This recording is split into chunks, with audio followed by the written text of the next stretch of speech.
Hello everyone and Happy New Year. It is 2021. We made it past 2020. That was one wild year. And I'm ready for this year to be so much better. Anyways, I hope you guys are rested and refreshed as we start going on with some of our wintry projects. I thought this would be a great way of reviewing a lot of the lines that we've done and play around with some of the stuff and some neat effects if you have it. Honestly, for this project you only need paper and something to write with, but for fun we're gonna do something with some crayon and even some watercolors, which you could also do with markers on top. Or I'll even show you a way of doing it with colored pencils. Some neat stuff to do here. So this is geared for my pre-K kindergarten students. Something kind of quick. So let's get started. Let me clear some of this stuff out of the way. And we're going to start by tracing around your hand. Alright, so let me switch to my marker so that you can see it a little bit better, but you can use your pencil. Okay, you're going to want your thumb a little bit away from your other fingers, and you want your fingers to be together because we're going to make a mitten, and the mitten's going to go around our hand. So you don't have to do it perfect, but just kind of a rainbow around your fingers. And mom and dad, of course, can help you with this, or a big brother or a big sister, whoever's around the house. And you've gone around your hand, and ta-da, you have your nice little mitten. We're going to close it off, and then I like to add two little lines and connect it there. Gives it a little bit of a cuff. Something that helps keep all that warmth inside of there. Alright. So, you now have a mitten. It's as large as your hand. And we're going to now switch to colors. Alright. I like using these twistables. They always seem to have a nice point to it, and with my older hands having difficulties holding the small stuff, I like these a lot better. So let's see, what would be a good color? Let's just do a little variety here. I'm going to stick with my warm colors. We've talked about the color wheels. These are our fiery colors, colors you would use for things that are hot or warm. So we got some yellows and oranges. I think I'm even going to go with a stronger orange than that. One that you'll see on the paper. Oh, maybe I should switch to a stronger pink, something you can see on the paper as well. Okay. And of course, the fire colors being the red, the yellow, and the orange. You can choose whatever colors you want. You can even stick with the cold colors, the blues, the greens, and the purples. But again, it's your choice. You are the artist. So let's go back and review those variety of lines that we have worked in the past with, as well as learned that lines are necessary in drawing. We've already done our curved line, which turned into a bumpy line. Okay. We have our curved line, diagonal lines, and curved it together just to create this mitten. So, to change these things up, well, the first thing is I'm going to do a straight line across my paper. I hope you can see that. Yes, you can. And then I'm going to, underneath that, I'm going to do some vertical lines that go up and down.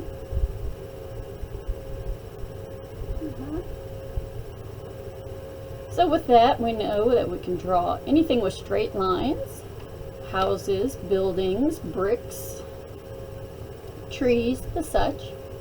All right. And then it's going to be hard to see this yellow one, but we're going to go ahead and do it. It's going to create, oh, you can see it. In fact, I'm going to zoom in just a little bit more so that I know you can see it.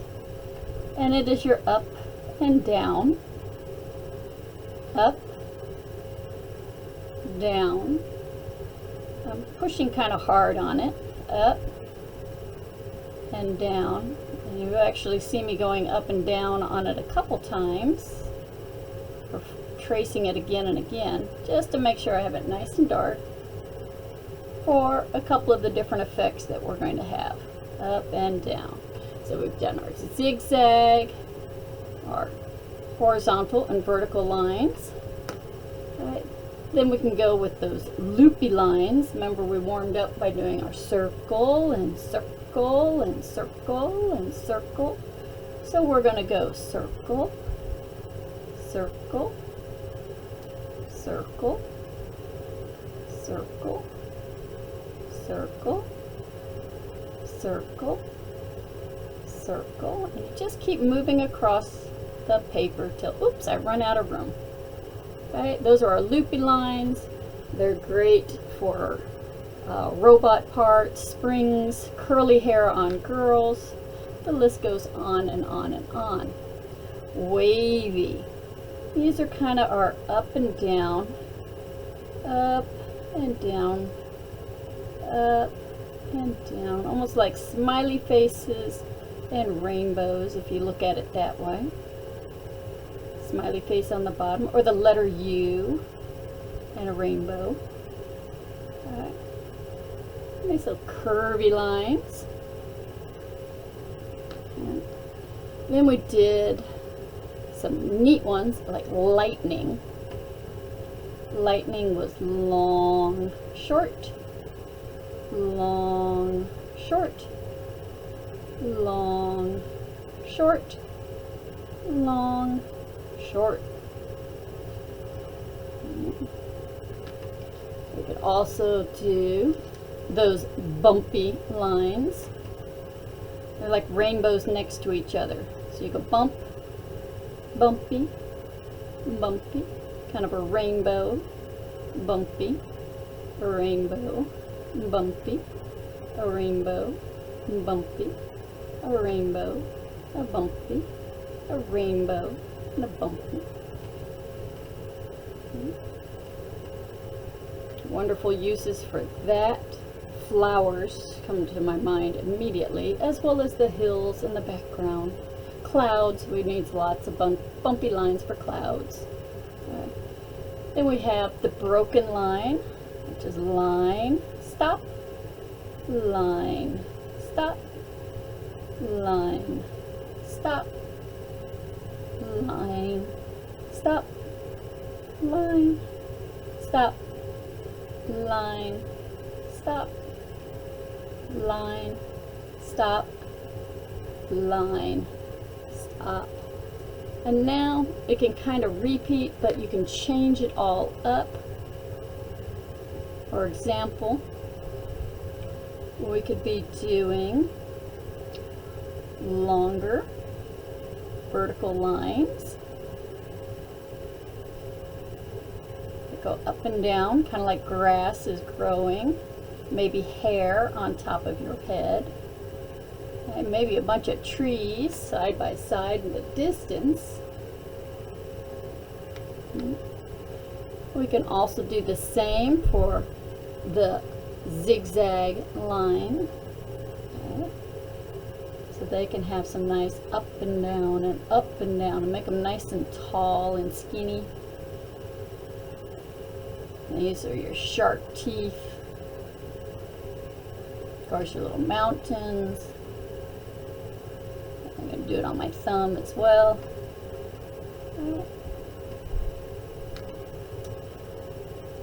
Then I can do, oh, you know what? I can do my broken line, but I think I'm going to do it as some X's. A broken line like that. crisscrossy. Crisscross. Crisscross. Let me put them on my thumb down here. Anything that creates what looks like a line in the art world is considered a line, including like polka dots.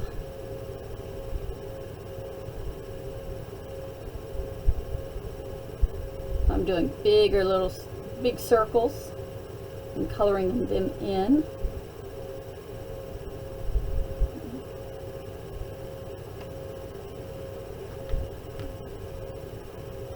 And you can have some fun with some more of the straight lines, but maybe make them thicker. Means I do 2 lines and I color in between. Like a big candy cane stripe.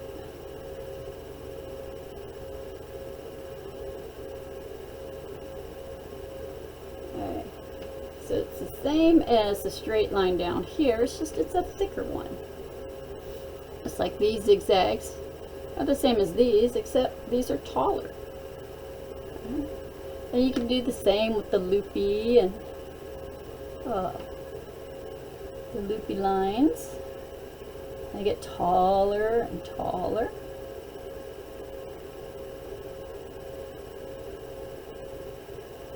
When you start learning how to write in cursive, these are the letter E, and these are the letter L. How fun is that? And then a personal favorite of mine is Crazy Line, which just does whatever it wants as long as it stays inside that little area. Alright, and don't forget down here you could be adding, we could do diagonal lines down here.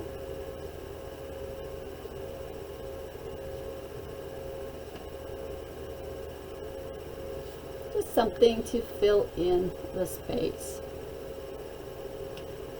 So at this point, you're pretty much done, but let's look at some possibilities we could do.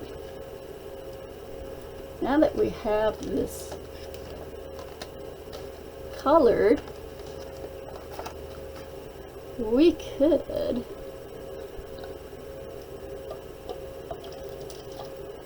get my water.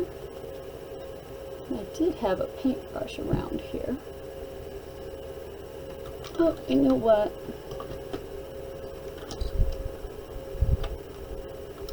I don't have a paintbrush, but I have these fun paintbrush markers. They work the same. Parents, this is a great way to get your kids started with painting. You don't want to deal with the other stuff. So we did this with crayon. Or even if you did it with your pencil, it'll still work. So what's neat, if I can open these up, is this is a water-based, just like watercolor paints are. This is water-based, and we used a wax crayon. So here's the science part of it. So I can go on top, right on top of my yellow marker,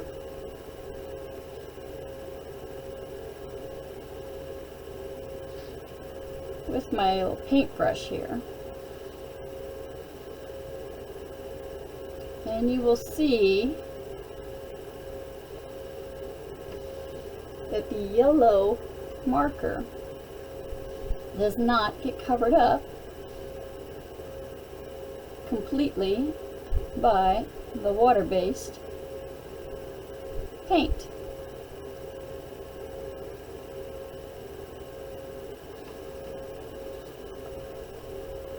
So the yellow is still coming through the purple. So if you did it nice and dark, you'll be able to see it. So I'm picking the yellow ones mostly because you can see that contrast better on my camera up here. But it works with all the colors.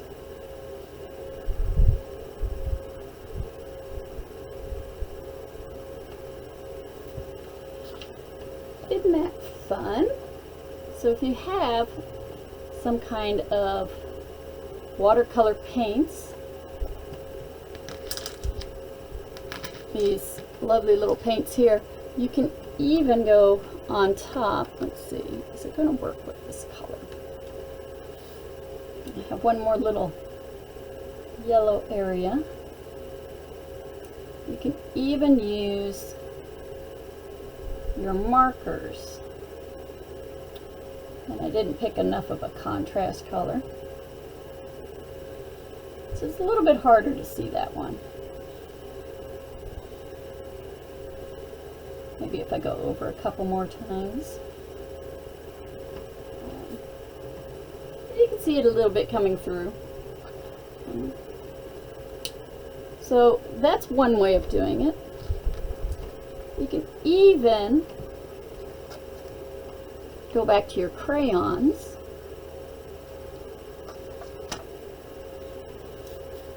and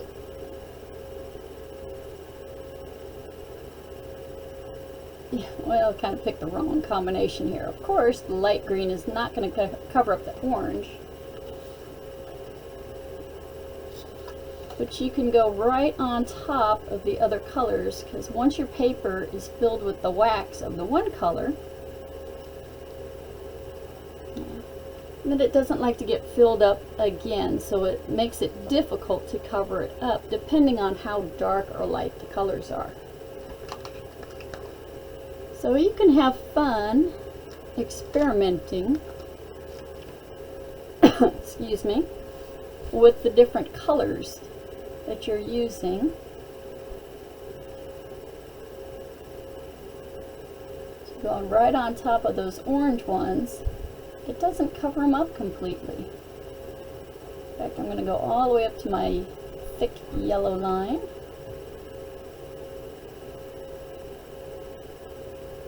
And see, this purple does not cover up my orange. Now, a lot of this has to do with practice. And of course, the more you practice, the more you understand it and you get better at it.